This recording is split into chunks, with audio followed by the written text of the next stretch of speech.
नमस्कार. Heart to heart या मुलाखतींच्या विशेष कार्यक्रमात आपलं स्वागत. आज आपण भेटणार आहोत एका शांततेच्या राजदूताला. आपल्या देशामध्ये संत महंतांची फार मोठी परंपरा आहे. ज्ञानेश्वर, रामदास, तुकाराम, गुरु नानक, योगी अरविंद अशा अनेकांनी या देशातली विचारधारा समृद्ध केली. आज आपण भेटणार आहोत आर्ट ऑफ लिव्हिंग या एका चळवळीचे नव्हे तर जीवनकलेचे प्रणेते. 30हून अधिक वर्ष आणि 152 देशांमध्ये ज्यांनी शांतता आणि सद्भावनेचा प्रसार केला अशा सद्गुरू श्री श्री रविशंकर यांना. सद्गुरूजी, आपलं स्वागत. सेवेचं दुसरं नाव म्हणजे श्री श्री रविशंकर. आज त्यांना आपण विचारणार आहोत, गुरुजी तुम्हाला ही सेवेची प्रेरणा नेमकी कुठून मिळाली? आप पूछोगे मछली को पानी में रहने का प्रेरणा कहाँ से मिला? क्या बताएं, सेवा तो हर एक इंसान का स्वभाव में है. आप किसी बच्चे के हाथ में कुछ दो तो वो आके किसी को देगा. वो देने का ये भाव, सबको अपना समझने का भाव जो है बचपन से सबको प्राप्त है. बीच में कोई लोग उसको खो देते हैं. आपण एक नवीन प्रोग्राम लॉन्च करताय, तो म्हणजे 1 hour फॉर सोसायटी. त्याच्याबद्दल काय सांगाल? एक हफ्ते में यदि 7 घंटे भी वो समाज के लिए दे, श्रमदान दे, समाज में हम बहुत कुछ परिवर्तन ला सकते हैं. हर आदमी परिवर्तन चाहता है, मगर खाली घर में बैठ के परिवर्तन चाहिए बोलने से नहीं होगा. हमें घर से बाहर निकलनी पड़ेगी और काम करना पड़ेगा. जो काम अकेले व्यक्ति नहीं कर पाते हैं वो समूह में मिलकर कर सकते हैं. क्या इस समूह को एक लाने का एक तरीका आर्ट ऑफ लिविंग है जिसके तहत आपने ये सब किया? हाँ, आपने सही कहा. आर्ट ऑफ लिविंग तो सिर्फ एक नाम है. किसी भी संस्था, किसी भी उस संस्था के माध्यम से, एसोसिएशन के माध्यम से आप लोग इकट्ठे हो सकते हैं. जगह जगह इकट्ठे हो और अपना ही एक छोटे छोटे ग्रुप्स में लोग काम करें. उद्देश्य एक होना चाहिए, समाज के उत्थान. आजकालच्या युवकांमध्ये राजनीतिक ज्ञानबद्दल एक प्रकारची घृणा आहे, परंतु त्या युवकांमध्ये एक प्रचंड मोठी ऊर्जा आहे. या ऊर्जेचा वापर राष्ट्र निर्मितीसाठी कसा करता येईल? युवा जुड़ना चाहते हैं, उनको मौका देना चाहिए. हर पार्टी को अपने युवाओं की तरफ एक दृष्टि देनी चाहिए और युवाओं को अपने पार्टी में लेना चाहिए. बड़े लोगों को अपना बैक सीट लेके उनको प्रोत्साहन देना चाहिए. यह आवश्यक है. ये अच्छी बात है. युवाओं में एक गुस्सा आया है, गुस्से से वो उठ खड़े हैं, मगर गुस्सा बहुत ज्यादा नहीं होना चाहिए. अधिक होने से वो खुद का हाथ जला देगा, नष्ट करून टाक. नष्ट, हाँ, उससे नुकसान होएगा. गुस्सा बहुत आवश्यक है. गुस्से से लोग जागे, मगर उस गुस्से को एक सृजनात्मक ढंग से प्रयोग करना चाहिए. वो ऊर्जा को एक दृष्टिकोण ऐसा देनी चाहिए. तुम्हाला असं वाटतं का की या ऊर्जेचा वापर करू शकेल असा कोणी नेता या देशात आहे, किंवा या देशाचा नेता कसा असावा?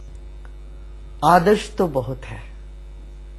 शिवाजी महाराज से लेके बहुत से आदर्श इस हमारे देश में स्थापित हुआ है. देखिए, महात्मा गांधी जी के समय पर राजनेताओं के लिए एक सम्मान था. आज वो बात नहीं है. क्यों? सबसे पहले मैं, उसके बाद मेरा पार्टी, उसके बाद कुछ बचे तो देश. इस दिशा से चल रहे हैं राजनेता. यदि देश के लिए त्याग करने के लिए तैयार हो राजनेता, उनको सम्मान क्यों नहीं मिलेगा? लोग उनको चाहेंगे. ऐसे हमारे युवकों में से निकल आएंगे जरूर हमारे देश में. और एक तो है सिर्फ उंगली दिखा के दूसरों का दोष दिखाना, वो भी आवश्यक है, मगर दूसरा अपना क्या कर रहे हैं, अपना क्या करके दिखाए, वो भी दिखाना चाहिए. ऐसे बहुत निदर्शन है. महाराष्ट्र में ही है. कई युवक जो विदेश में पढ़ते थे, भारत आए, गांव में गए और उन्होंने गांव में अच्छा काम किया है.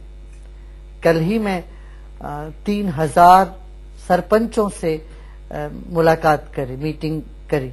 महाराष्ट्र के सरपंच, विदर्भा में पानी का हाहाकार हो रहा है, सब बातें कर रहे, मगर हम क्या कर सकते मिलके? तो बहुत कुछ एक उलझन समझ में दिख रहा है लोगों को, तो उसमें एक दिशा निर्देश मिल जाए, हमारे युवा एकदम कूद पडेंगे सेवा कार्य में. गुरुजी, आणखी एक प्रश्न येतो म्हणजे जागतिक शांततेचा. 2000 ते 2012 या 12 वर्षामध्ये जवळपास 3.5 लाख लोक अफगाणिस्तान, पाकिस्तान इथल्या युद्धांमध्ये मारली गेली. त्याच्यामुळे माणसाच्या अस्तित्वावरच आणि माणुसकीवरच एक प्रकारचं प्रश्नचिन्ह निर्माण झालंय. कशी संपतील ही युद्ध? विध्वंस, आतंकवाद, ये दुनिया के लिए सबसे खतरनाक चीज है. और धार्मिक भावनाओं को लेके एक विध्वंस के ओर जाना हमको पीछे ले जाने की बात होगी. 21वां सदी में ये चीज नहीं होनी चाहिए. इसलिए मैं कहता हूं एक विशाल दृष्टिकोण देना चाहिए. भारत में हमेशा हम देते रहे, सनातन परंपरा की यही महत्व है. यहाँ सबको अपनाने की कला रही है. सब मेरे अपने हैं. उनका अलग अलग उनका पूजा पाठ का विधान हो और तरीके होंगे. अब आप कुंभ मेला में देखिए, इतने करोड़ों लोग, 5 करोड़ लोग एक दिन में आए. कोई हिंसा नहीं, कोई लॉ एंड ऑर्डर की प्रॉब्लम नहीं, कोई चोरी नहीं, डकैती नहीं. लोग आ रहे हैं आराम से अपना प्रार्थना, अलग अलग प्रार्थना करते, सबका अलग अलग ढंग है. इस तरह से एक वैविध्यता में एकता को देखने की कला है. ये हर धर्म को भारत से सीखने की आवश्यकता है. इसलिए भारत में भी जो लोग रह रहे हैं और यहां पर आपसी तनाव, भय, ये सब छोड़ के हम सब मिलजुल के एक है, ये भावना इनमें आना चाहिए. आप देखिए यहां पर सब इनसिक्योर फील कर रहे हैं. एक तरह से मुस्लिम समुदाय को इनसिक्योरिटी है, दलित को इनसिक्योरिटी है, ब्राह्मण भी इनसिक्योर फील कर रहे हैं, महिलाएं इनसिक्योर फील कर रही हैं, बच्चे, बूढ़े. क्यों? एक ऐसा समूह में सब मिलजुल के रहने की बात भूल करके स्वार्थ में लग गए. जो स्वार्थी व्यक्ति होता है वो हमेशा भयभीत रहता है. वाह वाह. सेवा मनोभाव हमारे में हो, हम आगे चल के हाथ बटाएं दूसरों को, तब हमारी जो नजरिया बदल जाएगा, हमारा दृष्टिकोण बदल जाएगा. और ईश्वर विश्वास यही जीवन में होना चाहिए. तो होने से किसी भी परिस्थिति को हम झेल सकते हैं. कभी हमको भीतर से ऐसा डर, घबराहट नहीं होगी, ताकि हमारे भीतर ऐसा एक बल मिल जाता, आत्मबल.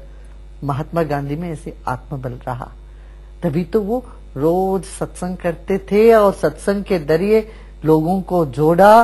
और इतना बड़ा जो एम्पायर था दुनिया के साम्राज्य, उस साम्राज्य के साथ उन्होंने टक्कर लिया. हमारे युवकों को ये दोनों लेना चाहिए, नूतन और पुरातन. वाह. दोनों लेके चलेंगे. सब कुछ पुरातन में जो भी रही सब कुछ ठीक है ये भी नहीं कह सकते, और सिर्फ नया जो चीज आ गया इसीलिए अच्छा है ये भी नहीं कह सकते. विवेक से नूतन और पुरातन का अनुपम संयोग करके जीवन को एक सुगम मार्ग में ले जा सकते. स्त्री भ्रूण हत्या को बंद करना चाहिए. इसके प्रति अवेयरनेस क्रिएट करनी चाहिए मीडिया के जरिए. धर्मगुरु, जितने धर्मगुरु है, इन सबको आवाज उठानी चाहिए. हमारे धर्म में कन्या और पुरुष, स्त्री और पुरुष को बराबर दर्जा दी गई. बल्कि देखा जाए तो स्त्री का दर्जा एक ऊपर ही है. तो कन्या भ्रूण हत्या घोर पाप है. हमारे शास्त्रों में पता है क्या कहा? एक कन्या को मारना माने 1000 संत को मारना, 10,000 गाय को मारना. इतना बड़ा पाप होता है कहते. इसलिए कन्या को जन्म लेने से वंचित कर देना बहुत बड़ा पाप. ऐसा नहीं करना चाहिए. यदि विदर्भा में और पूरे महाराष्ट्र में डॉक्टर्स ये संकल्प थे, हम स्कैनिंग नहीं करेंगे, उनका सेक्स नहीं बताएंगे, डिटर्मिनेशन नहीं देंगे, तो बहुत कुछ हो सकता है. हम लोगों ने ये बीटी कॉटन ला करके बहुत बड़ा गलती करी. क्या बात. जमीन को खराब कर दिया और पेड़ उगना बंद हो गया, बारिश आना बंद हो गया. इससे हाहाकार मच गया. कभी मरुस्थल नहीं था विदर्भ, हमने बना दिया इसको. हमने पर्यावरण को ध्यान नहीं दिया. ठीक है, वो कपास आया, बीटी कॉटन, एक क्रॉप अच्छी निकलाई, दूसरा थोड़ा उससे बेहतर आया, फिर तीसरे क्रॉप तो आई नहीं।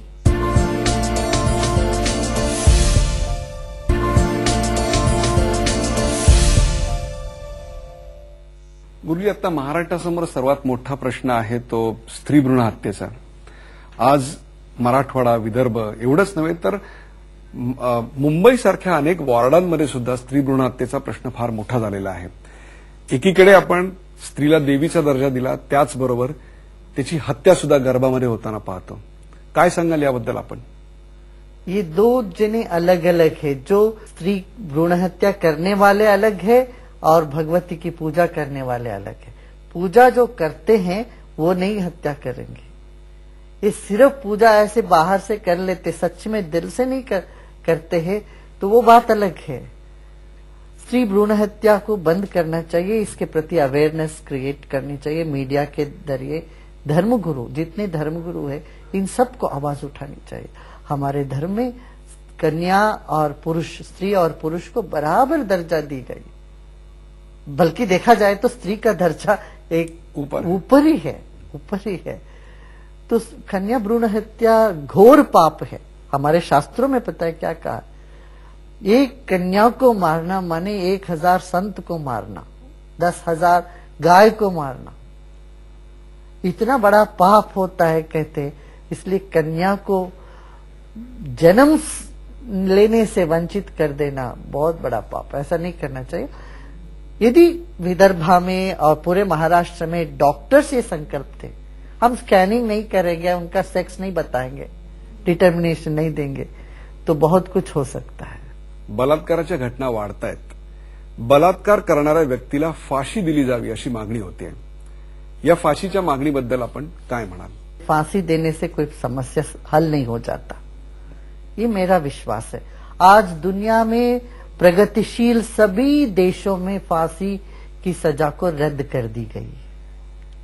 सिविलाइज्ड सोसाइटी जिसको कहते हैं, वहां फांसी नहीं होता अभी कहीं पर। हाँ, कठिन से कठिन सजा देनी चाहिए। मगर हम एक बात भूल रहे हैं, जो भी ऐसे हरकत करते हैं, अत्याचार करते हैं, ये सब नशे के ओढ़ में रहे हैं। आप तिहाड़ जेल में जाके देखें, हम अभी तिहाड़ जेल में भी विजिट करते रहते, टाइम टू टाइम वहां देखते हैं, ताकि हमारा प्रोजेक्ट चलता है, काम चलता है, और किसी कारण से नहीं। वहां पर तिहाड़ जेल में आप देखेंगे कि 90% लोग जो अंदर है, कन्विक्ट्स हैं या अक्यूज्ड हैं, वे सब शराब के नशे में वो काम किए। इसलिए हमें ये इंटॉक्सिकेंट्स के विरुद्ध, नशा और ड्रग्स, इसके अगेंस्ट हमको खड़ा होना चाहिए। देश के हर धर्मगुरु, हर सोशल वर्कर, हर नागरिक को इसमें आवाज उठानी चाहिए।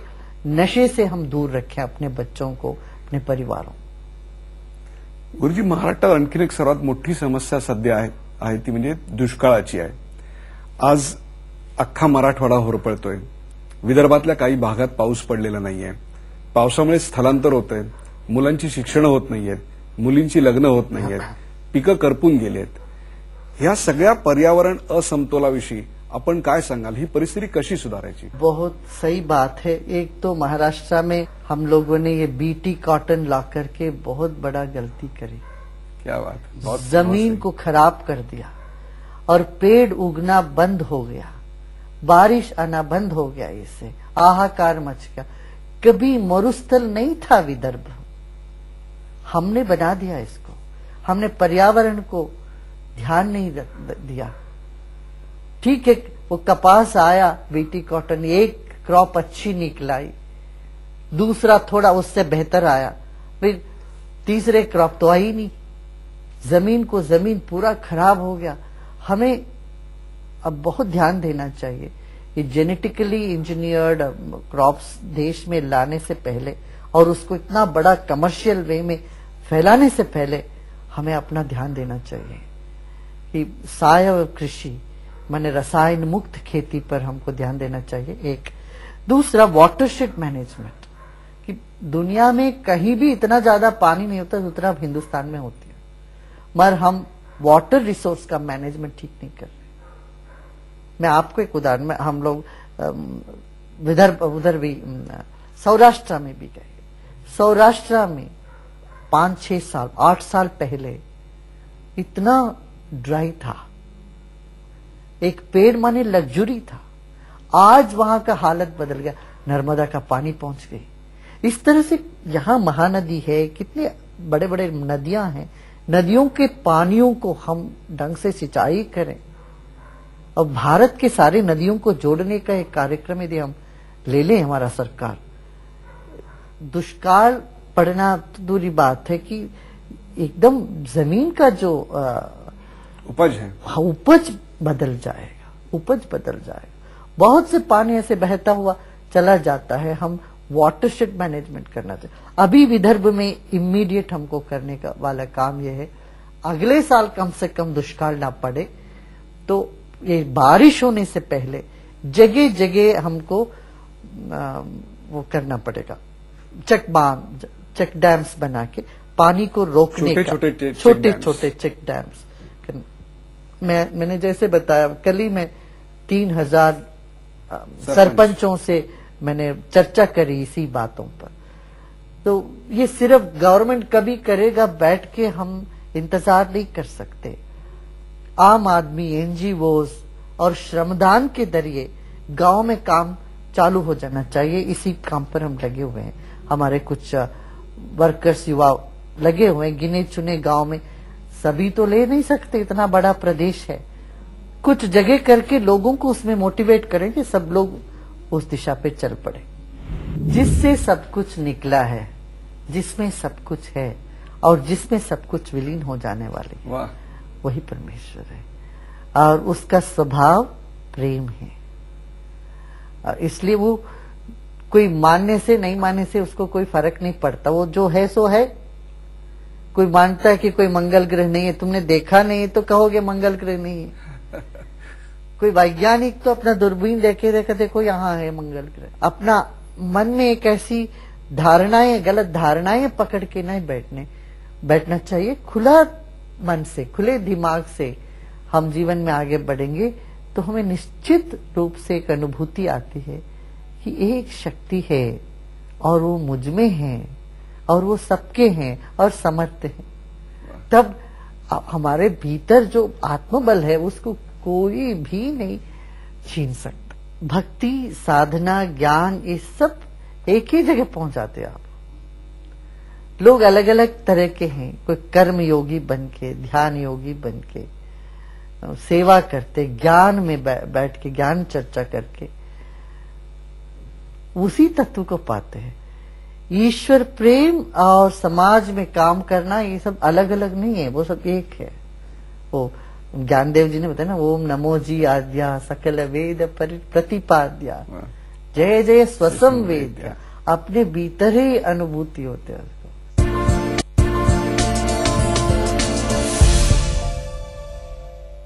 गुरुजी, परमेश्वर या एका गोष्टीबद्दल खूप संदेह आहेत। काही लोक परमेश्वराला मानतात, काही त्याचं अस्तित्व मानतात पण त्याची पूजा करत नाहीत, काही त्याची अंधश्रद्धा बाळगतात, तर फार कमी लोक त्याच्याकडे एका डोळस दृष्टिकोनातून पाहू शकतात। तुम्ही परमेश्वराची व्याख्या काय करता? जिससे सब कुछ निकला है, जिसमें सब कुछ है और जिसमें सब कुछ विलीन हो जाने वाले, वाह, वही परमेश्वर है। और उसका स्वभाव प्रेम है। और इसलिए वो कोई मानने से नहीं मानने से उसको कोई फर्क नहीं पड़ता। वो जो है सो है। कोई मानता है कि कोई मंगल ग्रह नहीं है, तुमने देखा नहीं तो कहोगे मंगल ग्रह नहीं है। कोई वैज्ञानिक तो अपना दूरबीन देखे देखो यहाँ है मंगल ग्रह। तो किसी चीज को नकारने से पहले भी उसके उस क्षेत्र में उतर के देखना पड़ेगा, तब उसका कुछ महत्व होता है। तो जो इस क्षेत्र में उतर के देखता है, नास्तिक से नास्तिक, उसको भी समझ में आता है एक शक्ति है, वो समर्थ है, कंट्रोल कर, वो समर्थ है और सब घटना के आधार में है। ये अनुभव में आएगा ही आएगा। असंभव है कि अनुभव में नहीं आएगा। इसलिए नास्तिकता से शुरू करिए। मैं इसलिए कहता हूं सिनिसिज्म नहीं होनी चाहिए। वाह वाह, स्केप्टिसिज्म ठीक है। माने जिज्ञासु बने रहें, अपना मन में एक ऐसी धारणाएं, गलत धारणाएं पकड़ के नहीं बैठना चाहिए। खुला मन से, खुले दिमाग से हम जीवन में आगे बढ़ेंगे तो हमें निश्चित रूप से एक अनुभूति आती है कि एक शक्ति है और वो मुझ में है और वो सबके हैं और समर्थ हैं। तब हमारे भीतर जो आत्मबल है उसको कोई भी नहीं छीन सकता है। गुरुजी, आपली परमेश्वराची व्याख्या खूप ब्रॉड बेस्ड आहे आणि मला असं वाटतं 21व्या शतकामध्ये तीच व्याख्या ही खऱ्या अर्थानं मार्गदर्शक आहे। पण ह्या परमेश्वराकडे पोहोचण्याचा नेमका कोणता मार्ग आपण सांगाल? मार्ग कोई भी हो, भक्ति, साधना, ज्ञान, ये सब एक ही जगह पहुंच जाते हैं आप। लोग अलग अलग तरह के हैं, कोई कर्म योगी बन के, ध्यान योगी बन के सेवा करते, ज्ञान में बैठ के ज्ञान चर्चा करके उसी तत्व को पाते हैं। ईश्वर प्रेम और समाज में काम करना ये सब अलग अलग नहीं है, वो सब एक है। वो ज्ञानदेव जी ने बताया ना, ओम नमो जी आद्या सकल वेद प्रतिपाद्या जय जय स्वसम वेद्या, अपने भीतर ही अनुभूति होते हैं। मगर ध्यान रखने का यही बात है, साधना, सेवा, सत्संग तीनों जीवन में लेके चलना चाहिए। सिर्फ जब राजकारण आता है जाति व्यवस्था खड़ी हो जाती है। शादी विवाह की बात आती है तब सब जातिवाद खड़ी हो जाती है। आपको यदि कोई अच्छा डॉक्टर चाहिए, कोई उनसे नहीं पूछता तुम्हारा जाति क्या है। हम सीधा जाके जो भी अच्छे डॉक्टर हो, चाहे वो हिंदू है, मुसलमान है या मराठा है कि दलित है, ये नहीं देखते, अच्छे डॉक्टर के पास जाते हैं। मगर राजकारण जब आता है तब जाति के हिसाब से वोटें बंटी जाती है, टिकटें बंटी जाती है, ये गलत है। धार्मिकता को बढ़ावा देना चाहिए। यदि वो संस्कार नहीं होता बच्चों में, फिर वो हिंसा के मार्ग में निकल पड़ते हैं, नशे के मार्ग में निकल पड़ते हैं। जो धार्मिकता अपने जीवन में रखते हैं वो नशे की ओर कम से कम नहीं जाते। नशे की ओर इसीलिए जाता है व्यक्ति, भीतर एक खालीपन महसूस होता है, उसको भरने के लिए आतंकवादियों को सिखाना तो पड़ेगा सबक। उसमें धर्मगुरुओं का भी बहुत मुख्य काम है। उसी धर्म के धर्मगुरु उनको बताना पड़ेगा। उनको दूसरे धर्म के धर्मगुरु किसी और धर्म के आतंकवादियों को नहीं बता सकेंगे। उसी धर्म के, जिस धर्म में आतंकवादी है, उसी धर्म के धर्मगुरु उनको प्रशिक्षण दे सकते हैं।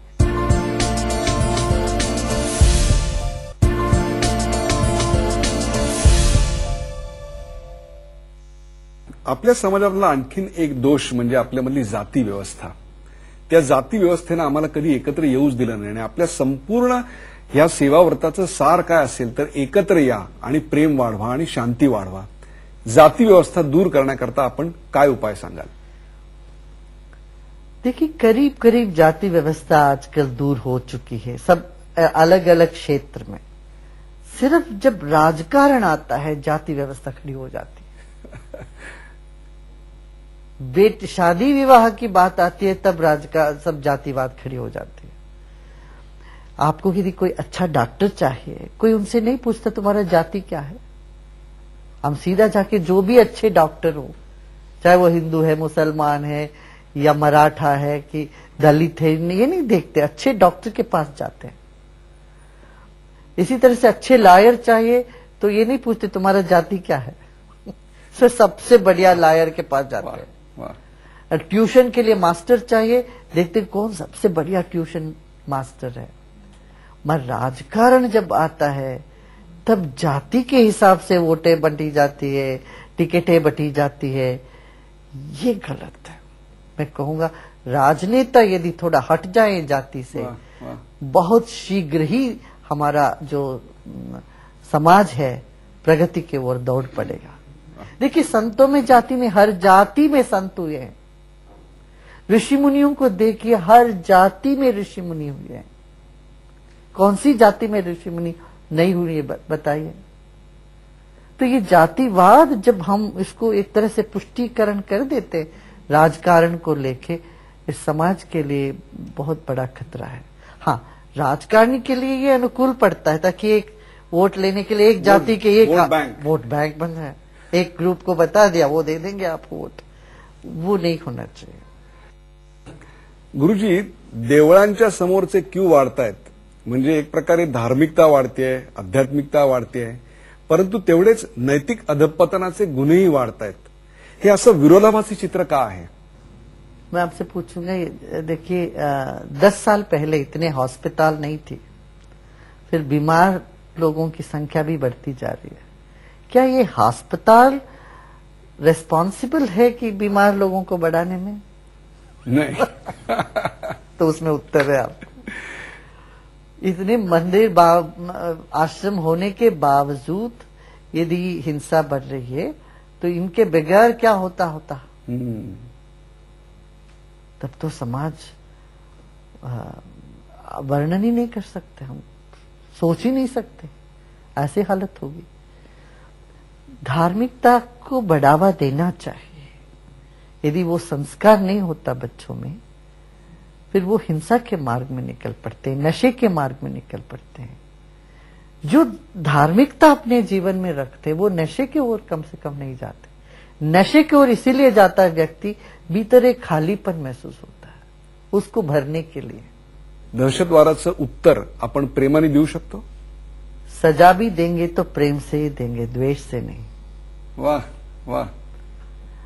मगर ये नहीं कह सकते, फूल लेके नहीं जा सकते जब कोई बंदूक लेके आता है। हमारी सारी देवी देवता भी अस्त्र शस्त्र लेके ही बैठे हैं, है ना। तो आतंकवादियों को सिखाना तो पड़ेगा सबक। उसमें धर्मगुरुओं का भी बहुत मुख्य काम है। उसी धर्म के धर्मगुरु उनको बताना पड़ेगा। उनको दूसरे धर्म के धर्मगुरु किसी और धर्म के आतंकवादियों को नहीं बता सकेंगे।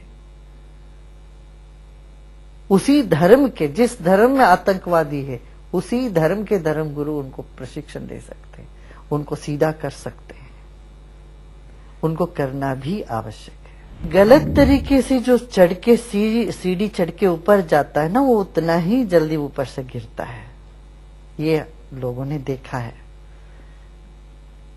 वो अपने आप में स्वयं सिद्ध है कि जो गलत तरीके से करके ऊपर चढ़ता है, वो बाहर लगता है कि ये ऊपर चढ़ गए, वो भीतर उनको पता है कि मैं बहुत कमजोर हूं। तो ये व्यक्ति कोई आइडल तो नहीं है समाज के।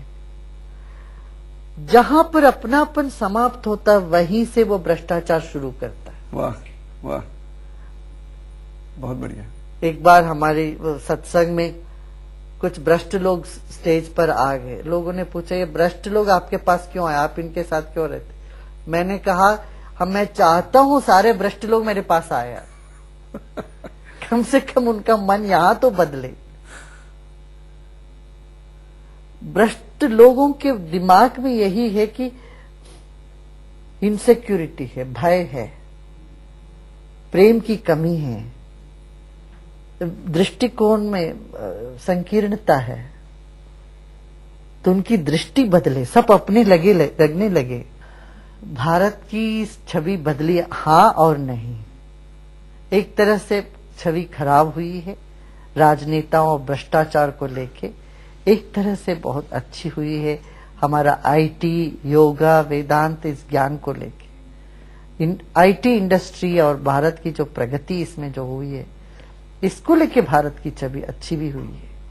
तो दोनों बात है। जिस जीवन से दूसरों को भी सुख मिले, दूसरों के लिए उपयोगी बने और अपने लिए प्रेमी बने। वाह वाह। और ईश्वर का प्रेम, समाज की सेवा, ये दो जीवन में रह जाएगा तो बाकी सब अपने आप आने लगेगा। जैसे माता का स्थान एक निश्चित है, पिता का स्थान निश्चित है, ऐसे गुरु का भी अपना स्थान है। यह आवश्यक है जीवन में। वैसे देखा जाए माता ही सबसे पहली गुरु है।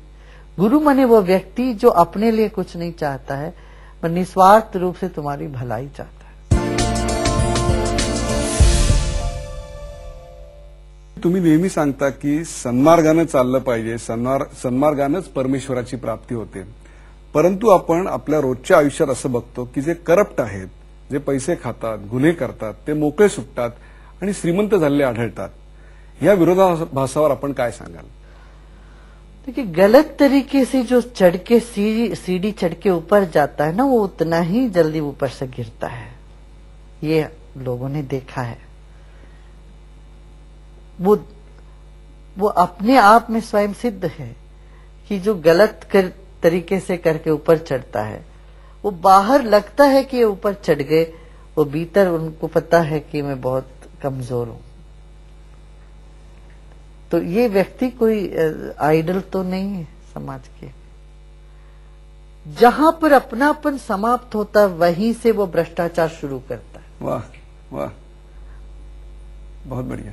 एक बार हमारी सत्संग में कुछ भ्रष्ट लोग स्टेज पर आ गए। लोगों ने पूछा, ये भ्रष्ट लोग आपके पास क्यों आए, आप इनके साथ क्यों रहते? मैंने कहा, मैं चाहता हूं सारे भ्रष्ट लोग मेरे पास आए, कम से कम उनका मन यहां तो बदले। भ्रष्ट लोगों के दिमाग में यही है कि इनसिक्योरिटी है, भय है, प्रेम की कमी है, दृष्टिकोण में संकीर्णता है।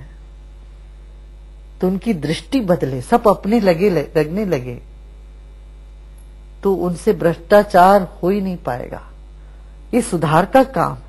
देखिए, एक तो सुधारण, दूसरा शासन, दोनों साथ में चाहिए। सुधार का काम सुधारक लोगों को करते रहना चाहिए, और शासन की जो सख्ती से इनको निपटाना, वो शासन का काम है। वो शासन के जरिए दोन्ही पातळ्यांवर चाललं पाहिजे असं आपलं मत आहे. दोनों आवश्यक है, शासन और सुधारण। गुरुजी, आप इतने देश घूमे हो, क्या भारत की छवि बदली है ऐसा आपको लगता है? भारत की छवि बदली, हाँ और नहीं। एक तरह से छवि खराब हुई है राजनेताओं और भ्रष्टाचार को लेके, एक तरह से बहुत अच्छी हुई है हमारा आईटी, योगा, वेदांत, इस ज्ञान को लेके। आईटी इंडस्ट्री और भारत की जो प्रगति इसमें जो हुई है, इसको लेके भारत की छवि अच्छी भी हुई है। तो दोनों बात है। गुरुजी, चांगल्या जीवनाची व्याख्या आपण काय कराल, ज्याच्यामध्ये सुख आहे, समाधान आहे? जिस जीवन से दूसरों को भी सुख मिले, दूसरों के लिए उपयोगी बने, और अपने लिए प्रेमी बने। वाह वाह। और ईश्वर का प्रेम, समाज की सेवा, ये दो जीवन में रह जाएगा, तो बाकी सब अपने आप आने लगेगा। कि हम सिर्फ अपने बारे में सोचते रहेंगे, मुझको क्या चाहिए, मैं हासिल करूं, तो एक बहुत सीमित दायरे में हम रह जाते हैं। यदि हमारा दिल साफ रखना चाहिए, दिल साफ रहता है तो हमारा संकल्प जो है वो पूरा होने में देरी नहीं लगती। गुरुजी, चांगलं जीवन जगण्याकरता गुरुची आवश्यकता असते.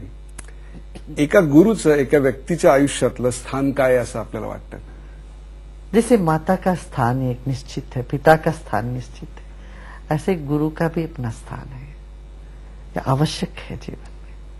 वैसे देखा जाए माता ही सबसे पहली गुरु है।